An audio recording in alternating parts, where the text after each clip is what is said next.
It is the midday show here on People's 105.5 FM Abuja. Good morning, good morning, good morning. 18 minutes past 11 in the nation's capital. And remember earlier we told you that we will be having a guest to come talk to us about something very, very important. Now we're delving into a crucial issue that is affecting countless Nigerians, the proposed repeal to the Violence Against Persons Prohibition VAPP Act. Now, this landmark legislation that was enacted in 2015 aims to protect individuals and especially women from various forms of violence. Now, several years later, there is a push to repeal the law, but they say they are trying to strengthen this law. Now, join us as we explore the key provisions of these proposed amendments and the repeal, discuss the potential impact on victims of violence, and examine the ongoing debate surrounding these changes. We have a guest in the studio who is going to be talking with us on this topic.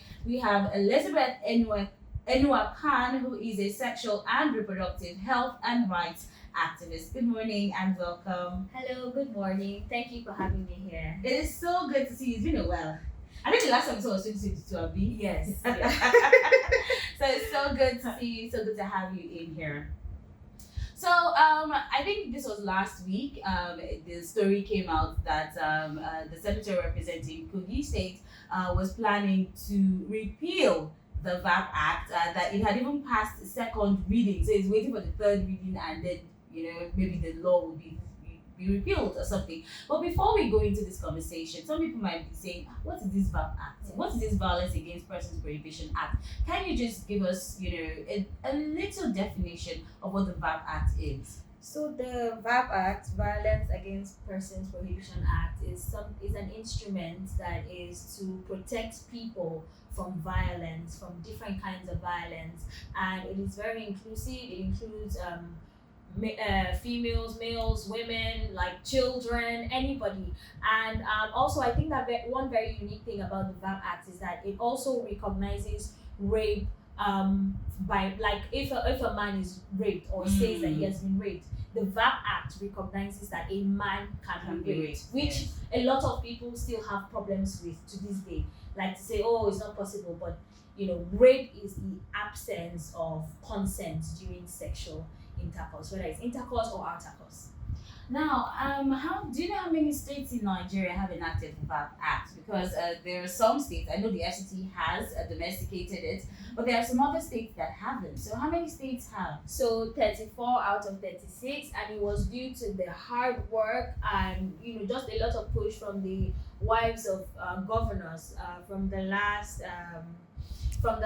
administration. Administration. Yes. So 34 out of 36. Most of it was, after COVID, because a lot of violence happened during COVID, and there was a lot of rape protests, state by state. I participated in the one at the state where I was living at the time, because women, children, they were being locked at home with abusers. Yes. Now, so this Senator Jibrin Isah, who is representing Kogi East, is pushing to repeal the Violence Against Persons Prohibition Act, claiming that the definition of consent needs further differentiation. Now, can you just tell us what consent is and why he thinks that the consent that is defined in the VAPP Act is not enough? Okay, so consent is basically a verbal, it's like someone verbally saying, yes, I want to do this. Basically saying yes, actively, not, nothing was said, so he or she might have wanted it, or he or she was passed out, or he or she was drunk, it has to be present, given, oh yes, let's do this. And it's also something that can be withdrawn at any time during, any activity, sexual activity. Yes. So why do you think that this man is saying that that consent, that this consent hasn't really been properly defined in the VAPP Act? I really do not know, because the VAPP is really very all-encompassing. And when you invited me for this, I actually went to sort of read a bit about Senator Jibrin Isah, and I found out that he's a politician and a banker. And in none of that is there anything to say that maybe he's a health person or he has worked in humanitarian affairs before. So this is basically someone that deals with material stuff like money. And money is not human. Yes. Money can go this way or that way. Human beings are very complex, very multi-dimensional. So I think that it is really weird, very strange, very out of his league, very out of his past experience for him to try to change such a humanitarian law that is saving children, especially. And when I say children, I want to say here that 3-month-old babies are being raped in this country. And that law is the only thing that helps, because even with the law, there was a case in one of the states where somebody was jailed for 3 years. He did his sentence, came out and raped the child again. I don't know what point he was trying to do, but this is with the law. So what this man is trying to do is he's trying to strip us naked, leaving us like, when you have bulletproof or jazz or shit, he's taking it away from us and saying you are going to face the things that are happening, because they are still currently happening head on. And I also took the liberty to look at Kogi State. I looked at some things that are happening in Kogi State in regards to violence, and I found out something very interesting. A Kogi commissioner last administration actually asked a girl to strip herself naked in front of about 15 men, proceeded to assault her, that's beat her very mercilessly, and proceeded to take her somewhere and rape her. So that there's a case like that. And she brought it to Abuja, to settle. So there is that ongoing. And there is also, because I was wondering, I said maybe there is no violence in Kogi State. Maybe he thinks, And then there was also one where a 65-year-old man raped a teenager and said, "I want to marry her," in quotes. Like in quotes, as though that is okay. Yes. Marriage will dissolve it all. And then we also have a case where hoodlums raped a girl that was returning from church to death in Kogi, right? So there is violence happening in every single state in Nigeria. And what the VAPP is attempting to do is that it's attempting to help protect, to some extent, and also to educate people. Oh, this is your right. You're not supposed to be assaulted. You're not supposed to be raped. And I think the VAPP also recognizes marital rape. Yes. And on both sides, because I have, I've also worked in sexual and gender-based, violence, and I also know for a fact, and I've been, because then they just tell you stories, and then you are the one that will say you have been assaulted, you have been raped, where somebody, was having sex with his partner, and he was saying, no, stop, and she did not stop until she was pushed physically off. So this act, as much as it is mostly like children, women that use it, if a man should step up and say, I want to use this act and I want to seek justice, it will work. It will protect him. It will protect him. Yes. So this VAPP is protecting us. So it is, and for me, when I heard repeal, I didn't even want to hear anything, because this is what happens. The VAPP, let me just read something. The VAPP took, this is from a Twitter user, Zulu A. She said the VAPP took 14 years and 3 universal periodic cycles before it was passed by the National Assembly, and 9 years for 34 states to domesticate it. And now legislators are seeking to repeal it. There are so many things wrong in Nigeria, wrong in Kogi State, IDP, climate issues that are making people always have to go to IDP camps, all of those things. Why pick something that is protective, something that is aiming to protect especially the most vulnerable of society? I don't know if Senator Jibrin Isah has ever been poor. And even if he has been poor, I don't know to what degree he has been poor. Because when you talk about poverty, there are levels to this thing. Because when you talk about the person or the man or someone who is like in a bacha, and then whose child is being assaulted, is different from a banker whose child, because you can go to the police station and say, this is what happening, and you can go, you even have transportation to go to organizations and say, help me.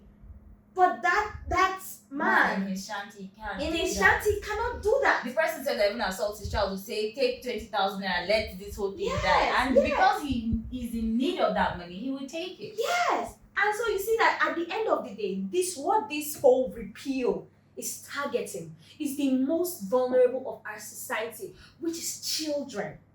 Children, especially because children, they're so little naive people. And trusting. Yes, and they don't know anything. And society, they're not even allowed to teach sex education in school, so they're even further naive. And that is what abusers want.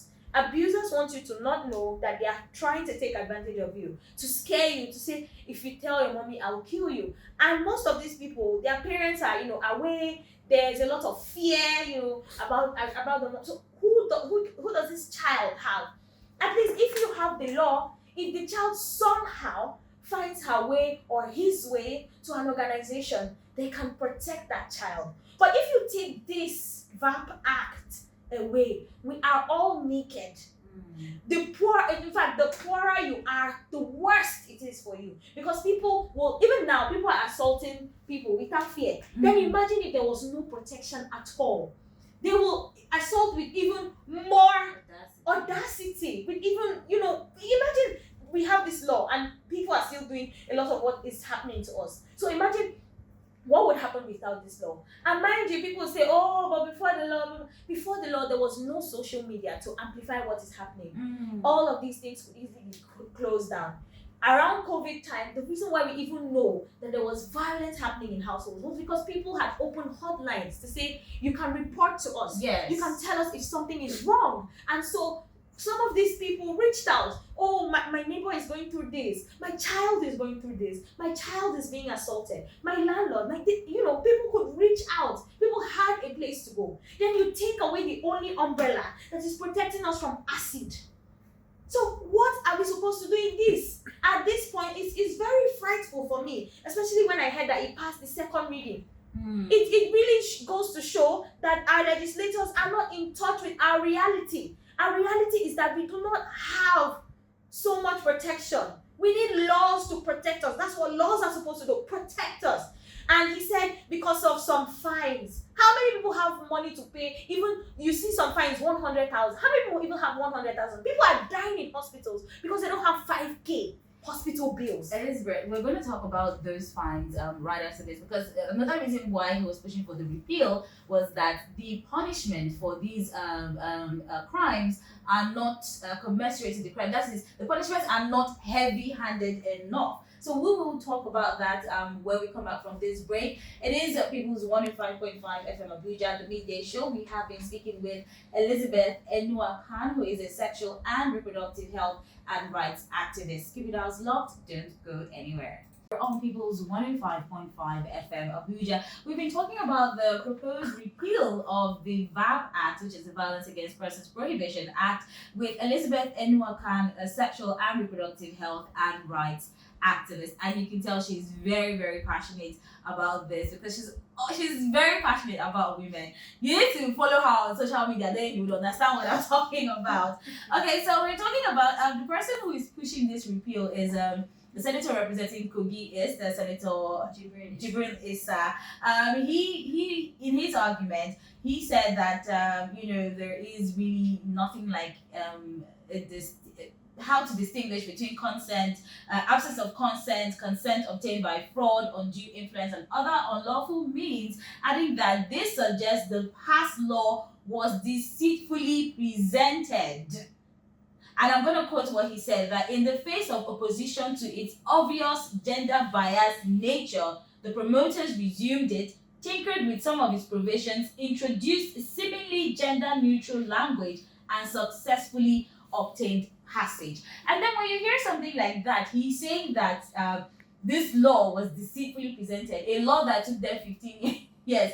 And I think it was taken in and out like 3 times before it was finally, it passed its first reading.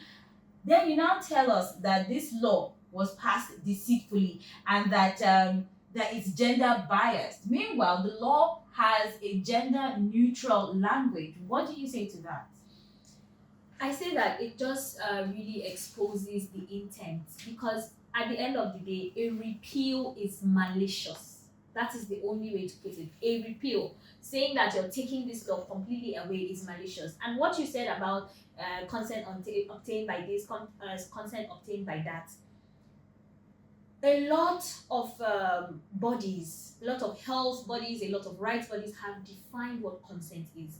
If you're talking about consent obtained by fraud, that is not consent. Exactly. That is not consent. And that shows that Senator Jibrin Isah is not listening to people who know what they're talking about when it comes to human rights and health. Because at the end of the day, Senator Jibrin Isah is not somebody that has worked in the humanitarian space. He's not a doctor. He's not a public health professional. He's nothing around health. He's nothing around human rights. He is a politician and a banker. So at the end of the day, he handles finance and handles politicking. So why not listen to the people who handle human beings, who know the complexities, who have responded to cases of sexual and gender-based violence, who have responded to cases of nannies that are assaulting boy children, male children, who have responded to all kinds of things, relatives, and we respond to these cases the exact same way. And what he's saying is that the law is biased. How is the law biased when it gives, when it says clearly that a man, it states, which is very strong, because the way that people refute, I've had people laugh when I say men can be raped, which is terrible that you're laughing.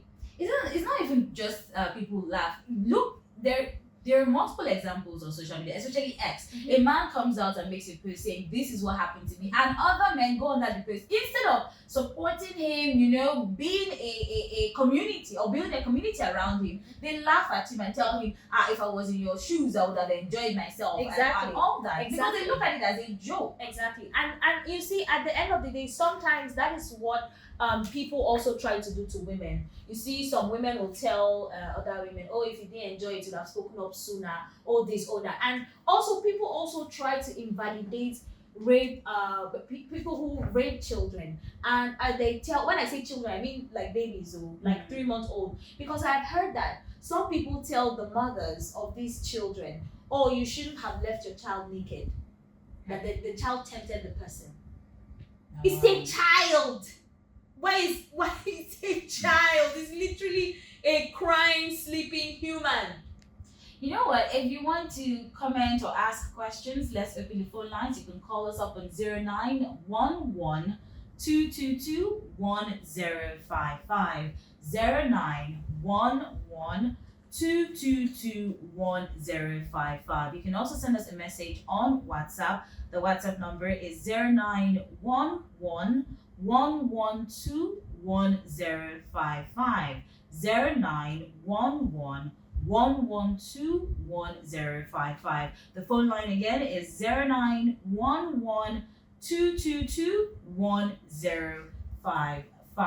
Now, I know where you stand. You're not even interested. You don't want a repeal of the law because it basically just leaves us naked. I personally, if anybody asks me, I think a repeal is out of the question. But do you think that this VAPP Act, that if he had come out to say instead of a repeal, we want to amend it, do you think the Act needs amendments? I think that the VAPP, at the end of the day, needs amendments because it doesn't cover for certain things. But then it may be because of the general laws, like the laws of Nigeria encourages unsafe abortion. That's just it. Because they say abortion is illegal. Yes. So people go. And the VAPP does not cover that. It only says it follows the law. So if in something like that, because unsafe abortion is an issue of public health concern. Public health concern. So it's about people's health. Yeah. So something like that. But for someone to come out and say that the fines are not heavy enough, we are in Nigeria. People don't have money. You think people have money because you have money. And people like this, I don't think that they have ever actually experienced any form of poverty at all. I think you've had less money, but I don't think you've ever been poor. Because if you've been poor, you'll see that people wade through mud to get to their homes. If I had money to live in a proper house, I won't be wading through mud to get to my home. But then you think that 100k is small to anybody or to people. People are losing their dignity over 100k on social media, like begging, you know, all kinds of drama for that money, and you think that it's small, but it's not small. And really, what is needed, if this Senator Jibrin had good plans in mind, what he would have done instead was to pass something that mandated teaching people about what is in the VAPP Act, about what their rights are, so that they can know when to seek help, when they can seek help, concerning any forms of violation, physical injury, coercion, and any just form of abuse. That is what he would have been doing. But because that is not his intent, and it's very easy. It's very easy to know that. So that's not his intent. That's why he's not doing things like that. There are so many things that can be done for people who are experiencing abuse. Let me mention. So there is a kind of issue with the justice system where rape survivors, rape victims, they have to wait. Their trials go on for as long as 6 years, 5 years. You understand? And people have been saying, oh, why don't we have reproductive courts? Where these cases can be tried real quick. Because imagine somebody raped you when you were 10, and they're calling you, or maybe when you're 15, you're having your final year exam, they're calling you, oh, come back, the person is talking this, you talk that. It's re-traumatizing. These are cases that should be, tried as fast as they can be tried, so that people can have closure. Especially since our courts are overwhelmed right now. Yes. And even training. I don't know. If you want to say you are good, let me see it. Don't come and remove something that is helping people and say you want to put another one. How long will it take you? So this law took 14 years to come into place and 9 years to be adopted. So let's just say 25 years. So for 25 years.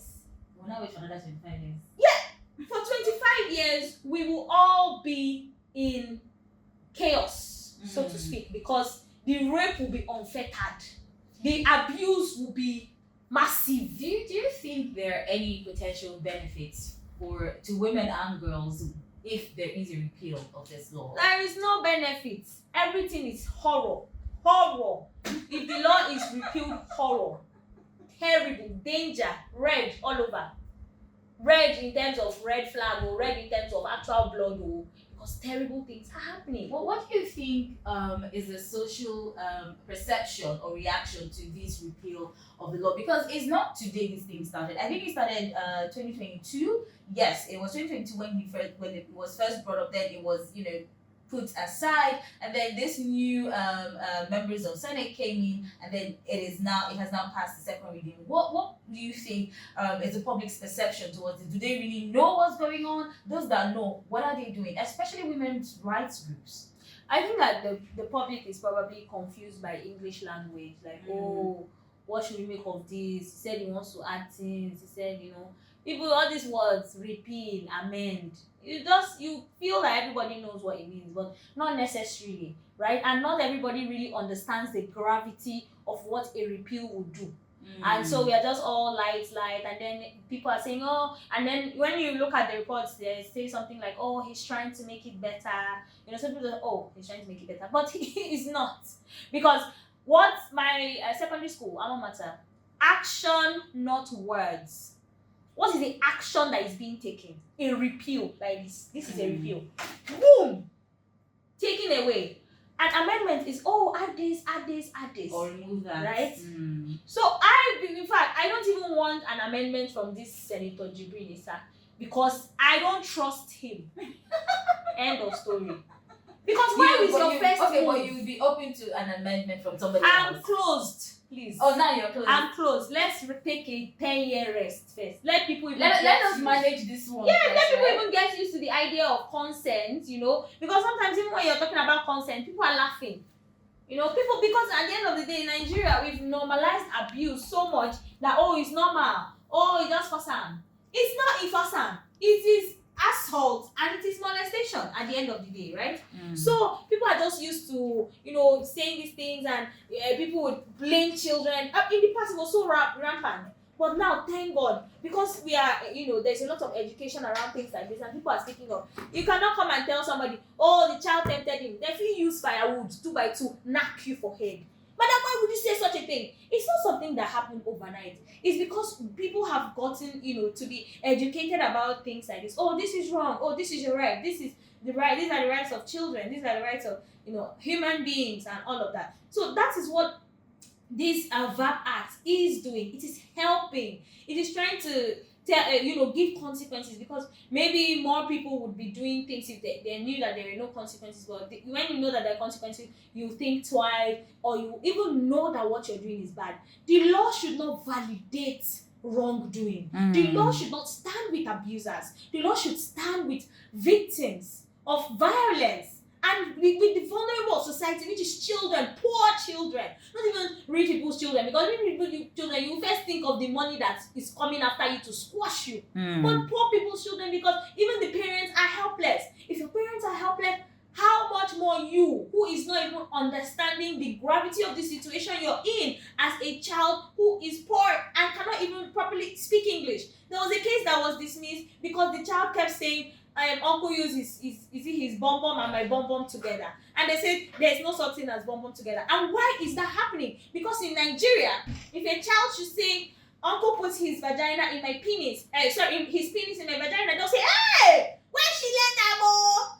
But at the end of the day, the court is demanding this language that society says people should not be using. I remember, because I remember one time we were having a conversation about teaching children the proper words for their body parts, and I remember the person said that she had a situation where the child would come and say, uncle was touching my cookies, and she was thinking, is it normal cookies? Until she kept on pressing and asking the child questions, until she realized the child was talking about her body part. And then she was like, this is why you need, as a parent, you need to let your children know the correct names of their body parts. Yes. So that when somebody that is not meant to touch them, touches them, they can come and tell you, this is what this person did, and this is where this person touched, and they can tell you. It's not going to say, oh, somebody touched my cookies, and you're wondering, is it actual chocolate cookies that we're talking about? And it's not even just to come and tell you, so that they're used to the language. Like now, even if that child was saying bum bum, maybe they told the child, oh, it's actually this and that, but the child is not used to it. If the child, children are very straightforward. Uncle James touched my vagina, Auntie Christina touched my penis. You say, hey! Trouble in the land. Or the way you even react to make them not come back to you to tell you, because they will think that maybe you are angry at them. No, and that's where parenting comes into play. So, tell me, how did he do it? How did she do it? And then you can know when your child is going through molestation. Yes. Now, some women's groups have argued that the bill that Isah Jibrin is it's trying to repeal, or they're saying that he trying to repeal this bill is undermining the hard work of activists and women groups that pushed for this VAPP Act to be implemented across Nigeria. Do you agree with them? I agree with them wholeheartedly, and not just activists and women groups. It also undermines the activities and the efforts of the last administration. It's kind of actually disrespectful to your previous colleagues, because they have put in, because if it was something that, I don't know, maybe was legalizing something terrible, something that is killing people, then you would say, oh, okay, like for example, fake drugs, you would say, oh, I have to stop this. But this is something that is protecting, and your previous colleagues have come together with not just the actual governors, but also their wives. There is a forum called Wives of Governors. Yeah.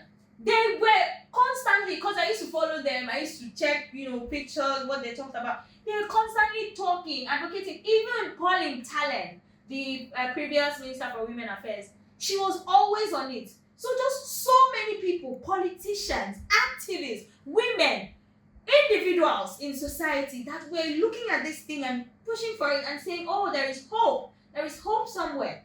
And you're just saying that this it should change some things. Yes, and the money should be increased. I actually agree with you. You think it's like you are disrespecting the work of your peers. Yeah, this is what we are talking about. Oh, increase the price. But I don't think I've heard anything from the present Minister of Women Affairs, Uju Well, Kennedy. she's probably coming round to it. Maybe she's absorbing it, then she'll speak.